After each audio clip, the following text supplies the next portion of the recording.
If you are a Gemini, and you often feel misunderstood in relationships, listen to this. You look light, cheerful, quick-minded, always with a new topic. But there is a part of you that quietly wants to be understood, without having to explain everything. Maybe you often ask yourself, why do I get bored quickly, yet I'm afraid of losing someone?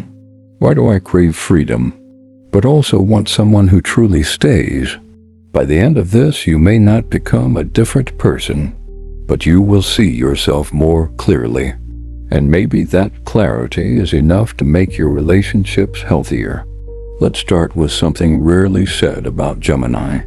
You are not inconsistent. You simply evolve fast. Your desire in life is not just sweet romance. You want a partner who grows with you, who can talk about ideas, dreams, possibilities. You want to feel alive, not just safe. And when a relationship begins to feel stagnant, your mind looks for stimulation. Not because you want to cheat, but because your soul needs movement. Marcus Aurelius wrote, "The happiness of your life depends upon the quality of your thoughts." For a Gemini, this feels like a mirror, because your life truly happens inside your mind. Seneca said, "We suffer more often in imagination than in reality." You know what it feels like to imagine 100 scenarios from a single change in someone's tone. Epictetus reminded us, it's not what happens to you, but how you react to it that matters, not the event, but your response. Now let's talk about compatibility, one by one, honestly. If you are with Aries, the relationship feels like fire, spontaneous, intense, full of bold energy. But when emotions rise, both of you can be stubborn. Stoicism teaches you to master impulse before it masters you. With Taurus, you meet stability, slow, consistent, grounded. You may feel restricted, but you are being taught endurance. Seneca said, "He who is brave is free." Sometimes staying is also an act of courage. With another Gemini, conversation never ends, but overthinking doubles. You laugh outside, and both feel restless inside. Here you learn honesty about your anxiety, instead of masking it with humor. With Cancer, you meet emotional depth. They feel more than they show. You must learn not to dismiss emotions that don't seem logical. Marcus wrote, "Waste no more time arguing about what a good man should be. Be one.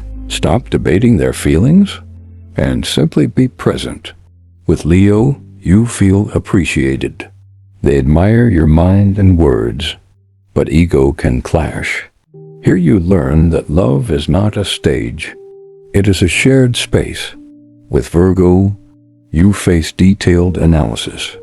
You may feel criticized, while they believe they are helping. Epictetus said, "If someone speaks ill of you, remember they do not know your other faults." Learn to accept correction without feeling attacked.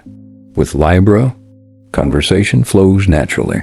The relationship feels balanced, but both of you may avoid conflict. Stoicism reminds you that growth requires facing discomfort. With Scorpio, you meet intensity. They want depth and totality. You want space and mental clarity. Here you learn that depth is not a threat, but an invitation to know yourself. With Sagittarius, you feel freedom, adventure, ideas, future visions, but both may avoid commitment. Seneca said, "Luck is what happens when preparation meets opportunity." Love also needs readiness, not just chemistry. With Capricorn, reality steps in. They are serious, future-oriented. You learn discipline, they learn flexibility. Marcus reminded us, you have power over your mind, not outside events. You cannot change their nature, but you can guide your reaction. With Aquarius, you feel mentally understood. Deep talks, unconventional ideas, shared visions. but both of you can become emotionally distant. Here you learn to open your heart, not only your intellect. With Pisces, you meet softness. They are empathy, you are logic. You learn that not everything needs to make sense to be real. Now, back to you. Your deepest desire is not just a partner. You want a thinking companion, someone who grows, changes, and is not afraid of 2 a.m. conversations about life. You fear boredom, because boredom feels like slowly fading away. You fear limitation, because your mind is wide. The practice is simple. When you start feeling restless, don't immediately leave. Ask yourself, have I clearly expressed what I need? When you overthink, write facts, not assumptions. Separate what happened from the story you built around it. When you feel the urge to run, wait 24 hours before making emotional decisions. Slowly you will realize your power is not in thinking fast. It is in choosing which thoughts deserve your energy. You are not incapable of loyalty. You simply cannot survive in a relationship that stops evolving, and that is not a flaw. It means you are alive. Take a slow breath. You are someone who learns fast, rises fast, and is now learning to become steady. Not erasing your nature, but directing it. If this reflection feels like a mirror, you can share in the comments what zodiac your partner is and which part felt the most real.